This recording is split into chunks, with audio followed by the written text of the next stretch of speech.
(2021년 12월 31일) 금요일 욥기 42장 7절로 17절 말씀. 여호와께서 욥에게 이 말씀을 하신 후에 대만 사람 엘리바스에게 이르시되 내가 너와 내 두 친구에게 노하나니 이는 너희가 나를 가리켜 말한 것이 내 종 욥의 말같이 정당하지 못함이니라. 그런즉 너희는 수송아지 7과 순양 7을 취하여 내 종 욥에게 가서 너희를 위하여 번제를 드리라. 내 종 욥이 너희를 위하여 기도할 것인즉 내가 그를 기쁘게 받으리니 너희의 우매한 대로 너희에게 갚지 아니하리라. 이는 너희가 나를 가리켜 말한 것이 내 종 욥의 말같이 정당하지 못함이니라. 이에 대만 사람 엘리바스와 수아 사람 빌닷과 나아마 사람 소발이 가서 여호와께서 자기들에게 명하신 대로 행하니라. 여호와께서 욥을 기쁘게 받으셨더라. 욥이 그 벗들을 위하여 빌매 여호와께서 욥의 곤경을 돌이키시고 욥에게 그 전 소유보다 갑절이나 주신지라. 이에 그의 모든 형제와 자매와 및 전에 알던 자들이 다 와서 그 집에서 그와 함께 식물을 먹고 여호와께서 그에게 내리신 모든 재앙에 대하여 그를 위하여 슬퍼하며 위로하고 각각 금 한 조각과 금꼬리 하나씩 주었더라. 여호와께서 욥의 모년에 복을 주사 처음 복보다 더하게 하시니 그가 양 1만 4천과 약대 6천과 소 1천과 겨리와 암나귀 1천을 두었고 또 아들 7과 딸 셋을 낳았으며 그가 첫째 딸은 여미마라 이름하였고 둘째 딸은 그시아라 이름하였고 셋째 딸은 게렌 합북이라 이름하였으며 전국 중에 욥의 딸들처럼 아리따운 여자가 없었더라. 그 아비가 그들에게 그 오라비처럼 산업을 주었더라. 그 후에 욥이 140년을 살며 아들과 손자 4대를 보았고 나이 늙고 기한이 차서 죽었더라. 아멘. 오늘 욥기 42장 7절로 17절은 욥기의 마지막 부분입니다. 사실 대부분의 기독교인들이 욥기를 처음부터 끝까지 다 정말 이렇게 자세히 이렇게 들여다 보았을까? 저 자신만 돌아봐도 보다가 멈추고 했던 기억이 좀 있는데요. 굉장히 좀 어렵기도 하고 난감하기도 하고요. 그쵸? 신학적으로 막 뭔가 들어가는 느낌도 굉장히 많고. 하지만 우리 모두가 잘 아는 이 욥기의 결론입니다. 어쩌면 이 욥기의 결론 때문에 욥을 혹은 욥기를 좋아하는 사람들도 있을 수 있지만 사실 오늘 42장 이 마지막 부분을 가만히 들여다보고 있으면은 굉장히 생각한 것보다 그냥 우리는 욥이 결국 그래서 다시 복 받았더라, 뭐 2배 받았더라, 뭐 이런 정도로만 기억을 많이 하는데요. 자세히 들여다보면 굉장히 좀 복잡하달까요? 이해가 안 될 만한 부분들도 꽤 많습니다. 앞서 42장 전반부 어제 본 부분에서 욥이 회개를 했습니다. 그리고 나서 그 회개가 끝나고 나자 하나님께서 욥이 아닌 욥의 세 친구에게 말씀하시기를 너희들이 말한 것이 정당하지 못하다. 이 말을 이제 계속 반복하시죠. 42장 7절 내 종 욥의 말같이 정당하지 못함이니라. 8절 역시 마지막 부분이 내 종 욥의 말같이 정당하지 못함이니라 반복됩니다. 결국 무엇을 명하시냐면 수송아지 7과 순양 7을 취해서 그 다음 욥에게 가서 너희를 위하여 번제를 드리라 라고 이야기합니다. 물론 우리가 앞서 욥기를 시작할 때 이야기했듯이 이 시대는 우리가 아는 구약보다도 훨씬 더 앞 시대라고 어떻게 보는 게 거의 맞을 겁니다. 그래서 어떠한 제사장도 없는 아브라함 시대 같은 시대로 보면 되겠죠. 그런 시대이기 때문에 일단 이런 부분이 가능한 것 같고요. 근데 재밌는 것은 욥의 세 친구들이 지은 죄는 정당하지 못했다라는 거죠.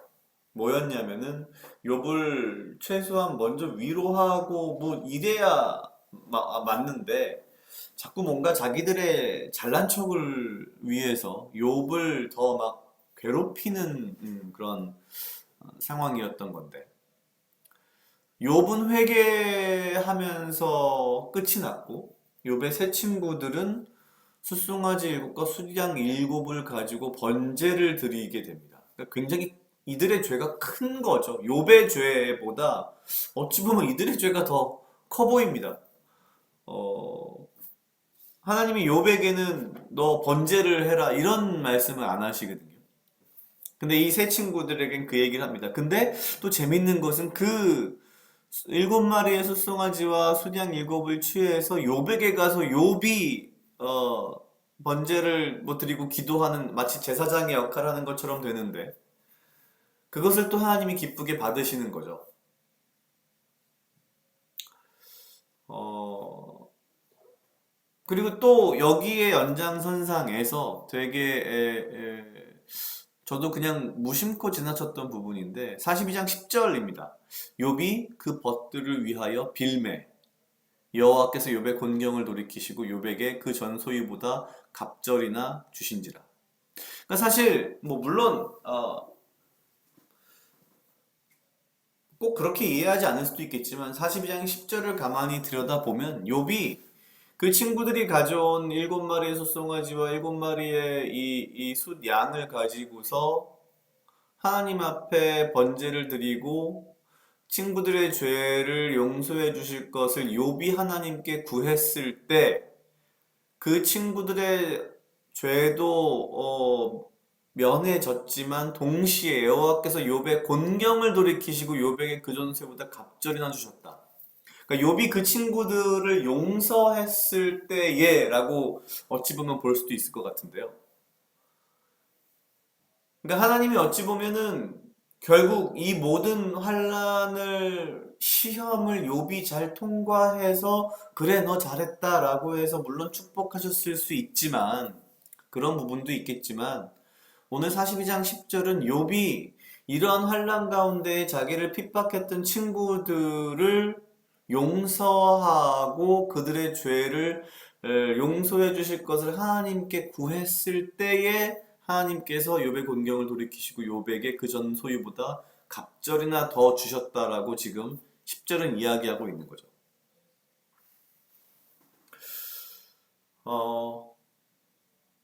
참 하나님의 계획하심이 이렇게 치밀할 수 있을까라는 생각을 사실 조금 했는데요.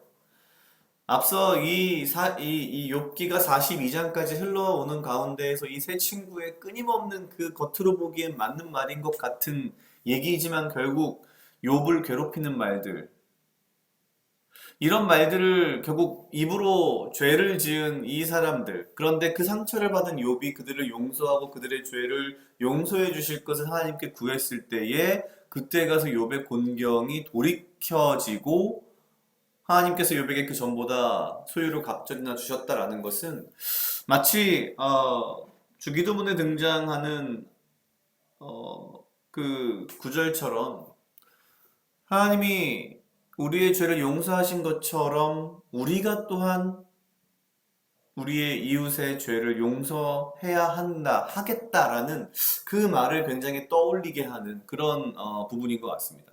그래서 사실 42장 10절 욥이 그 벗들을 위하여 빌매 여호와께서 욥의 공경을 돌이키시고 욥에게 그 전 소유보다 갑절이나 주신지라라는 부분에서 주기도문이 사실 조금 떠올랐고요. 그 다음에 참 야 이거 어떻게 봐야 할까 좀 솔직히 저는 처음에 좀 마음이 좋지 않았는데요.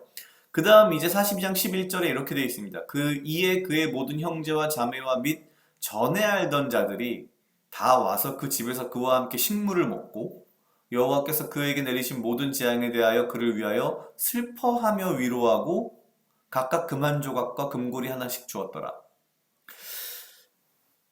참 한편으로 보면 뻔뻔하지 않습니까? 이 진짜 위로하고 같이 슬퍼해야 할 때에는 나 몰라라 하고 도망가고 오히려 멸시하고 뭐 정죄하던 이 사람들이 이제 욥이 다시 소유가 갑절이나 되니까 와가지고 그를 위하여 슬퍼하고 위로했다.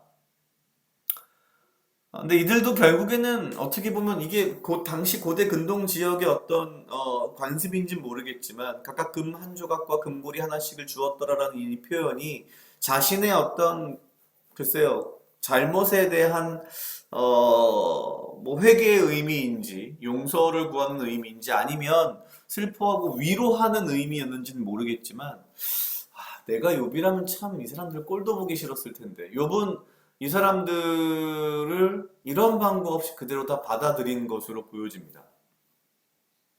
참 어찌 보면 욥이 얼마나 이 마음이 넓은 사람인지 그리고 용서를 순전하게 받아들여주는 사람인지 좀 이 마지막 42절에서 좀 그런 여러 가지 용서에 대한 생각을 좀 많이 하게 됐고요. 또 굉장히 독특하게 사실 특히 이 구약 시대에는 여성은 사실 사람의 숫자로 세지도 않을 정도로 사람 취급을 안 하던 시대인데 오늘 42장 13, 14절에 보면 이렇게 되어 있습니다. 또 아들 일곱과 딸 셋을 낳았으며 사실 이 아들 일곱에 대한 그 이야기가 등장해야 될 것 같은데 14절에 이렇게 됩니다. 그가 첫째 딸은 여미마라 이름하였고 둘째 딸은 그시아라 이름하였고 셋째 딸은 게렌 합북이라 이름하였으며 딸 이름을 이렇게 구체적으로 자세하게 셋 다 이야기할 만한 이유가 별로 없어 보이기도 하면서 동시에 당시 고대 근동 지역의 풍습을 본다면 이게 굉장히 파격적인 일인데요. 이것도 모자라서 15절 전국 중에서 요배 딸들처럼 아리따운 여자가 없었더라. 그 아비가 그들에게 그 오라비처럼 상업을 주었더라. 그 재산을 물려줬다는 얘기죠. 똑같이. 어, 욥기 전체를 통틀어서 앞에서부터 계속 오던 그런 많은 어려움과 뭔가 복잡함과 뭔가 풀리지 않는 의문들이 42절 마지막에 와서 어느 정도 풀리는 것 같이 보이기도 하지만 사실 궁극적으로 욥은 그리고 하나님께서는 굉장히 뭐 요즘 말로 하자면 혁신적인 분이셨다라는 게 일단 첫 번째 드는 생각이고요. 또한 이 여기 등장하는 여미마, 그시야, 게렌합북이라는 이 이름 자체가 의미하는 것이 요백에 닥쳤던 환란들은 끝이 나고 여미마라는 의미가 밝은 낮이 되었다. 이제 환란이 끝났다. 아마 뭐 그런 의미였을 것 같은데요. 뭐 그런 어떤 의미들을 쭉 상징적으로 의미하는 것이 아닌가라는 생각이 들었습니다. 어쨌거나 욥기 전체를 통틀어서 절대 교만하지 말아야 하겠다라는 것 그리고 환난과 고통 가운데 있는 사람을 만나면 일단 우선적으로 우리가 위로하고 같이 슬퍼해야 하는 것이 먼저라는 것. 어, 또 다른 한편으로는 이래야 함에도 불구하고 나에게 이러지 않는 사람들을 후회라도 그들의 진심을 담아서 용서를 구할 경우 용서를 참 잘해야겠다라는 것.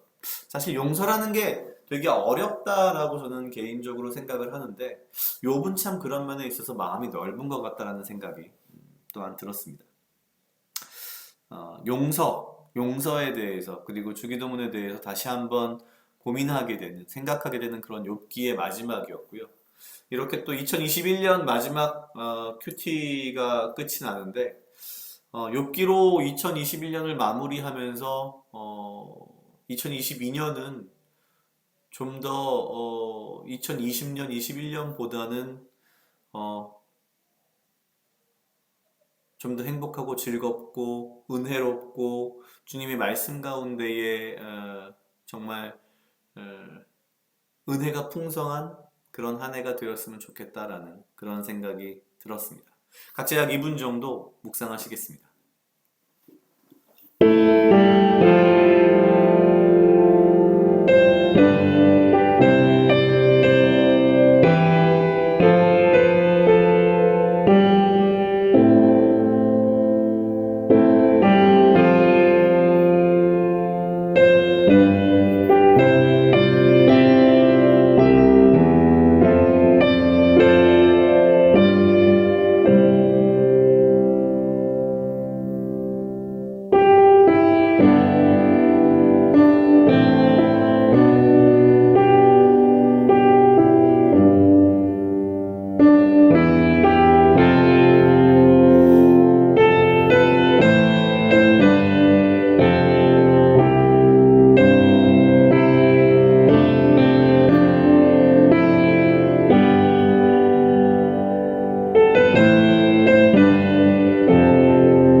순종하게 하시옵소서. 아버지여, 나를 해하려 하는 것 또한 무리들로부터 나를 지키고 보호하여 주시며 내가 오직 주님 주시는 지혜와 명철로 이 하루를 살아가고 나에게 필요한 건강과 육체적 강건함을 허락하여 주시옵소서. 주님, 이 2021년 한 해도 나를 지켜주시고 은혜 주시어서 너무나도 주의 그 은혜가 나에게 큼을 고백합니다. 아버지께서 나에게 허락하신 수많은 은혜들을 내가 기억하게 하시고 오직 나는 주께 감사하며 또 다가올 새해 가운데에 오직 주의 은혜만을 갈구하며 살아갈 것입니다. 주여, 내가 오직 주의 말씀 가운데에 그리고 주 앞에 겸손히 무릎 꿇으며 주 앞에 귀 기울이며 주로 나로 알게 하소서라는 믿음으로 또한 내가 넓은 마음으로 사랑하고 용서하며 위로하는 자로 또한 새로운 2022년을 살아갈 수 있도록 주여 인도하여 주시옵소서. 감사합니다. 이 모든 말씀 예수님 이름으로 기도드렸습니다. 아멘.